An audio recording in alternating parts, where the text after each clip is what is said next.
ਪੁੱਤਰਾ ਪੜ੍ਹ ਲੈ।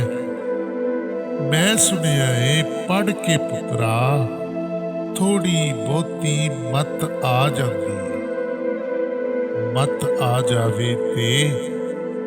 ਮੱਤ ਆ ਜਾਵੇ ਤੇ ਸੁੱਕੀਆਂ ਸੜੀਆਂ ਨਾੜਾਂ ਵਿੱਚ ਵੀ ਚੰਗੀ ਭਲੀ ਰੱਤ ਆ ਜਾਂਦੀ ਏ। ਕੋਈ ਰੱਤ ਆ ਜਾਵੇ ਤੇ ਡਰ ਤੇ ਵਹਿਮ ਦੇ ਨੰਗੇ ਸਿਰ ਤੇ ਹਿੰਮਤਾਂ ਵਾਲੀ ਛੱਤ ਆ ਜਾਂਦੀ ਏ।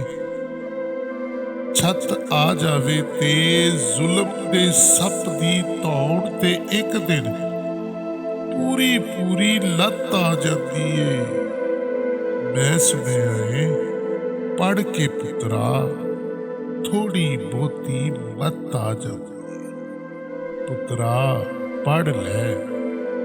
ਮੈਂ ਸੁਣਿਆ ਏ ਪੜ੍ਹ ਕੇ ਪੁੱਤਰਾ ਥੋੜੀ ਬਹੁਤੀ ਮੱਤ ਆ ਜਾਂਦੀ ਏ।